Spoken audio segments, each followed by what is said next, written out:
Captured is the story of Kenny, who's probably my most good-hearted and well-meaning character. He's now a somewhat lonely portrait painter who lives on the North Somerset levels in a little cottage, who's recently discovered that he's dying of a brain tumour. He's got a few weeks left to live.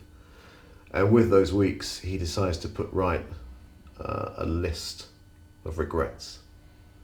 Things he didn't do, people he hurt. And working his way down the list, he comes across Callie Barton, who was a young girl at school when they were 9 and 10, who was very kind to him.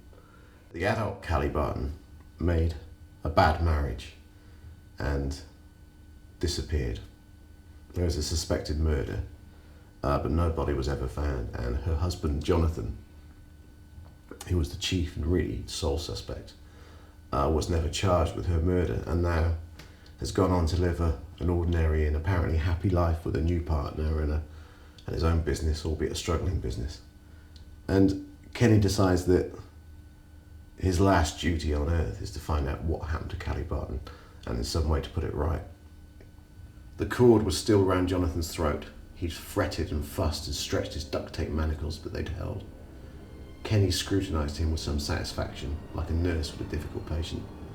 Then, using a sponge, he applied rubbing alcohol to the duct tape on Jonathan's face, massaging it into the bristly skin.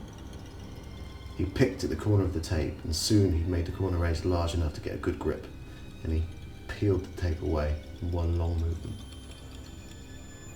Embedded in the sticky side were flecks of Jonathan's skin and dots of stubble, and his face was red as if sunburned. He looked at Kenny. He said nothing. Then he exploded into something like a seizure. He bucked and thrashed in his bonds. He foamed at the mouth until the cord choked him and made him placid again.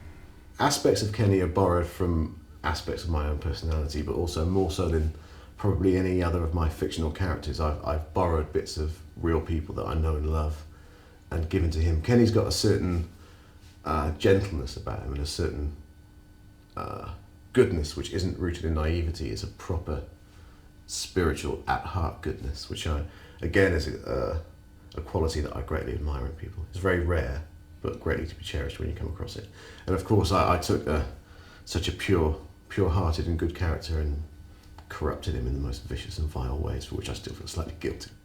Weston Pier plays an emblematic part in this story. There's an important scene set on the pier, and later, as a function of coincidence, not intention, during the writing of Captured, Weston Pier burned down, which seemed to me to be fateful.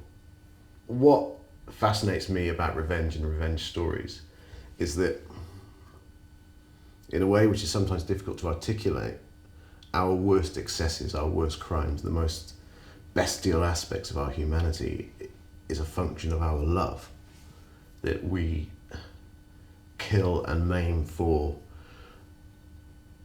love of country, inappropriate love of country, love of city, love of area, love of soccer team. That sexual jealousy drives men to wild excesses.